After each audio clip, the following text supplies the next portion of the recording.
আচ্ছা, আমরা সকলেই নৃসিংহদেবকে জানি। প্রহ্লাদ মহারাজ হচ্ছেন নৃসিংহদেবের প্রিয় ভক্ত। তো তিনি কিভাবে নৃসিংহদেবের প্রিয় ভক্ত হলেন?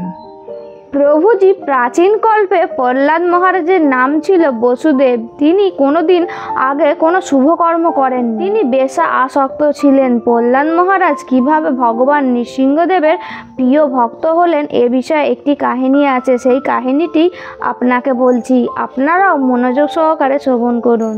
প্রহ্লাদ মহারাজ ভগবান শ্রী নৃসিংহদেবকে বললেন, হে ভগবান, হে নৃসিংহরূপ, হে সকল দেবগণের আরাধ্য প্রভু, আপনাকে প্রণাম জানাই।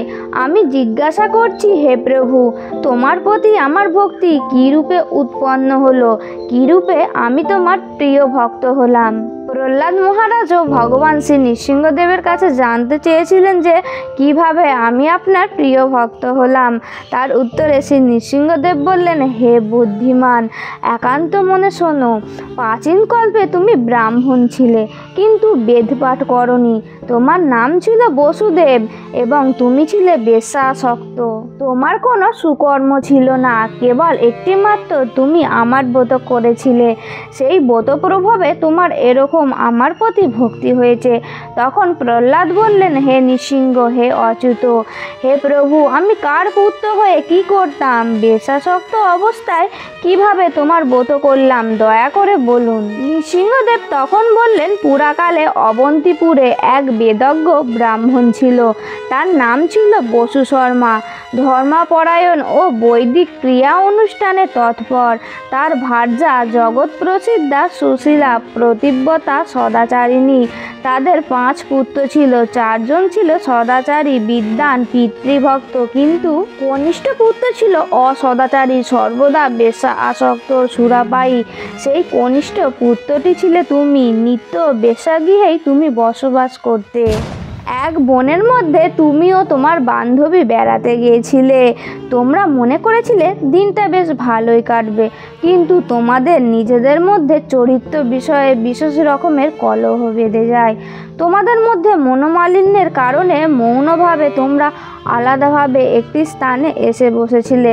সেখানে তুমি অতি পুরানো ধ্বংসাবশেষ গৃহ নিদর্শনস্বরূপ কিছু ইট পাথর দেখেছিলে। সেই নির্জন স্থানে আলাদাভাবে উপবেশন করে তোমরা দুজনে ক্রন্দন করছিলে আপন আপন ভাবে।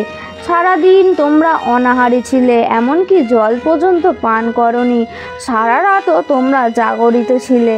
ক্লান্ত শরীরে, দুঃখিত অন্তরে, মনোমালিন্য ভাবে তুমি সেখানে শুয়ে প্রার্থনা করছিলে, হে ভগবান, হে শ্রীহরি, এই জগতের কত লোক সুন্দর।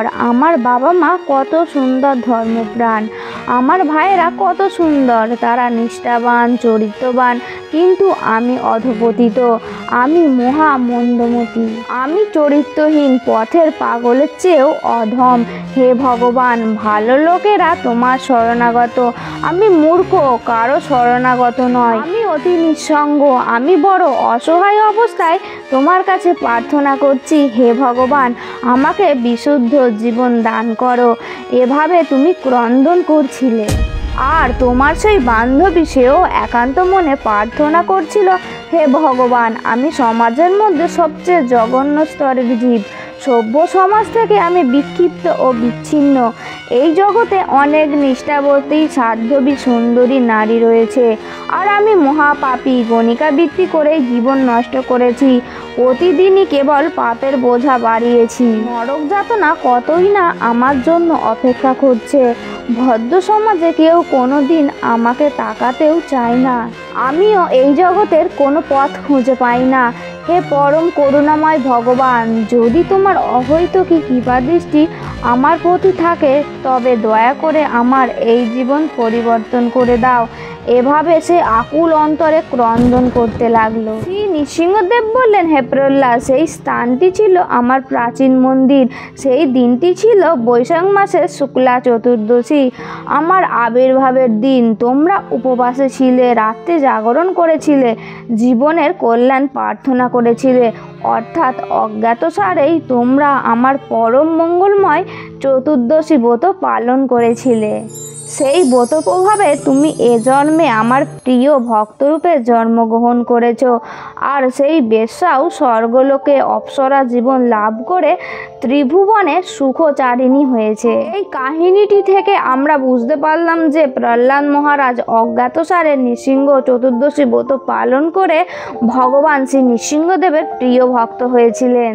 তাহলে আপনারা ভাবুন, আমরা যদি জেনে শুনে এই নৃসিংহ চতুর্দশী ব্রত নিষ্ঠা সহকারে শ্রদ্ধা সহকারে পালন করি, তাহলে ভগবান আমাদের প্রতি কতই প্রসন্ন হবেন, আমরা ভগবানের কতই না প্রিয় হব। তো এই ব্রত কিভাবে আপনারা পালন করবেন, কি করবেন, কি করবেন না, সব কিছু ডিটেলসে জানার জন্য একটি ভিডিও লিংক এখানে দেওয়া হলো, আপনারা ক্লিক করে দেখে নিন।